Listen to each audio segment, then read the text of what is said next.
एक नया संदेश उनको देना चाह रहे हैं।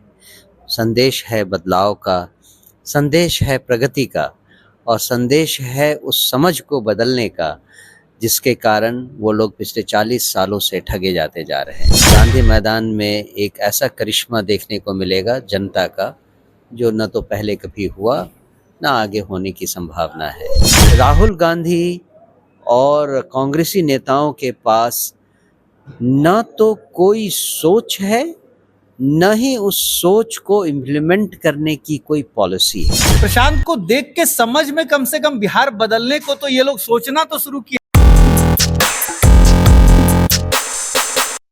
आप हैं निष्कर्ष भारत के साथ और मैं हूं मनोज चतुर्वेदी।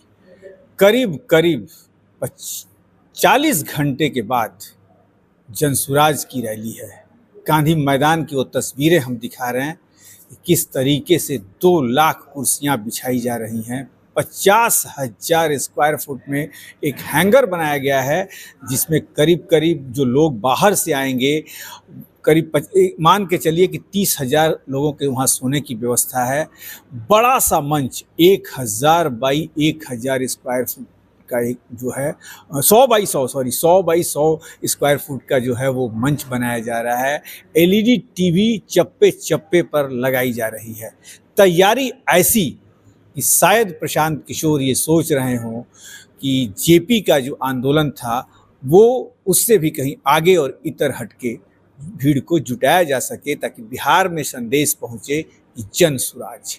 और हमारे साथ इसी पर बात करेंगे, शायद नींद भी अच्छे से नहीं लेते होंगे, जनसुराज के अध्यक्ष हैं मनोज भारती जी। मनोज जी स्वागत है। बहुत बहुत धन्यवाद। और बड़ी भाग दौड़, दर्शकों को भी मेरी शुभकामनाएं। काम जोर शोर से चल रहा है, इसमें कोई शक नहीं, और हमें पूरी उम्मीद है कि बिहार की जनता हमारा साथ देगी, केवल इसलिए कि हम एक नया संदेश उनको देना चाह रहे हैं।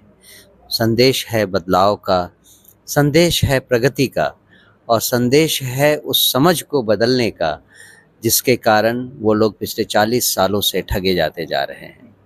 मुझे पूरा विश्वास है कि गांधी मैदान में एक ऐसा करिश्मा देखने को मिलेगा जनता का, जो न तो पहले कभी हुआ, न आगे होने की संभावना है, न भूतो न भविष्य। राहुल गांधी आए थे जी। जातिवाद का राग फिर अलापा बेगूसराय से। जी नहीं, कांग्रेस और बाकी राजनीतिक दलों का तो ये अब ट्रेडिशनल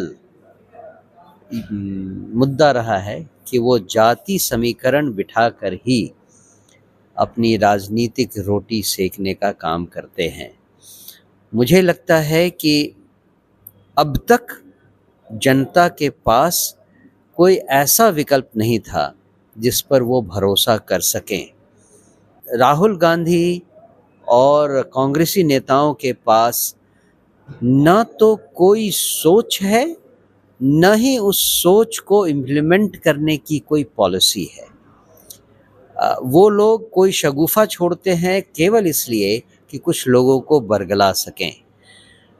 मुझे लगता है कि इस बार जनसुराज ने ज़मीनी स्तर पर जितना काम अभी तक किया है और अगले 6 महीनों में करने वाले हैं, उसके बाद बिहार की जनता फिर से धोखा खाने के लिए तैयार नहीं होगी और बाकी सारे दलों को रिजेक्ट करेगी, ये मुझे पूरा भरोसा है। मनोज जी, एक बात मानते हैं कि प्रशांत की पदयात्रा के बाद आज एक और पार्टी है प्लूरल्स, पुष्पम प्रिया उसकी अध्यक्ष हैं।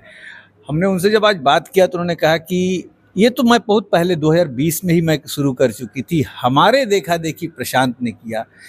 तो क्या प्रशांत की इस यात्रा के बाद तमाम पार्टियां जो हैं अब पलायन रोकने, शिक्षा का विकास, आखिर क्यों? मतलब प्रशांत को देख के समझ में कम से कम बिहार बदलने को तो ये लोग सोचना तो शुरू किए। क्या मानेंगे, प्रशांत की तो सफलता यहीं पे दिखती है कहीं ना कहीं। बिल्कुल सही बात है। जो संदेश प्रशांत किशोर जी ने पिछले 2.5 सालों में जनता तक पहुंचाया है, उसकी गूंज अब आप सत्ता के गलियारों में देख रहे हैं। और इसमें कोई शक नहीं है कि ये जो गूंज है ये इस बात को प्रमाणित करती है कि जो प्रशांत किशोर जी कह रहे थे उसमें 100% सच्चाई है। उसमें एकदम खरे सोने की तरह खरी बात कही गई थी, जिसकी चोट उन लोगों तक पहुंच चुकी है जो इससे अफेक्टेड होने वाले हैं। आने वाले चुनाव में जो राजनीतिक टेक्टोनिक शिफ्ट होने वाला है वो जनता उसका विचार कर चुकी है और बाकी दलों को उसका आभास होने लगा है। इसीलिए बाकी दल खोए हुए अपने ग्राउंड को वापस पाने के लिए तरह तरह के हथकंडे अपना रही है और वही चीज़ें बोल रही है जो कि जन स्वराज पार्टी और पार्टी बनने के पहले प्रशांत किशोर जी बिहार की जनता से बार बार कह चुके हैं। एक अंतिम सवाल ले लेते हैं।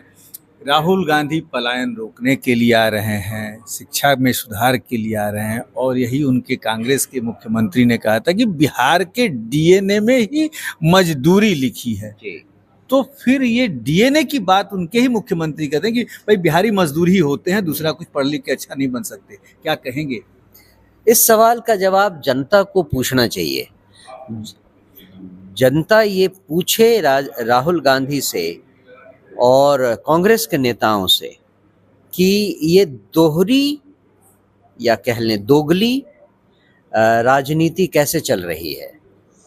दूसरी बात, जब कांग्रेसी नेता पलायन और शिक्षा की बात करते हैं तो ज़रा एक बार ये भी बता दें कि उसको इम्प्लीमेंट करने के लिए उनके पास क्या योजना है।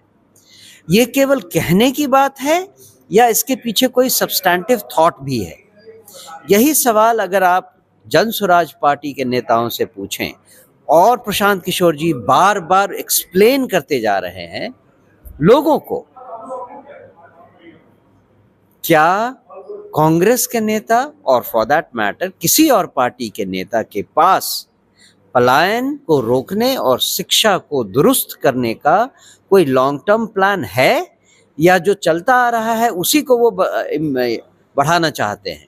क्योंकि बिहार की जनता अब ये समझ गई है कि अगर बिहार में व्यवस्था परिवर्तन करना है तो इंक्रीमेंटल चेंज से काम नहीं होने वाला है। इसमें एक मेटामॉर्फोसिस होना चाहिए। ऐसा परिवर्तन हो जो आमूल चूल परिवर्तन हो। क्या किसी नेता या किसी और दल के पास कोई ऐसी नीति है या नहीं?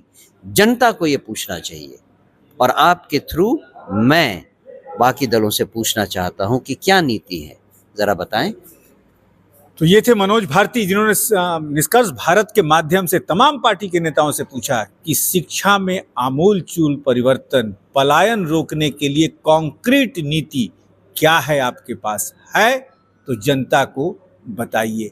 और जनता भी बड़ी पारखी है और इस बार तो जनता अपने दिमाग से परखेगी। शायद इस बार अब 40 साल का इतिहास जो 35 साल का है, जब जदयू, बीजेपी और राजद ने राज किया और बिहार की परिस्थिति को किस जगह पर ले जाके पहुंचाया, जनता सब कुछ समझ रही है। जवाब तो नेताओं को देना ही होगा। मनोज चतुर्वेदी, पटना।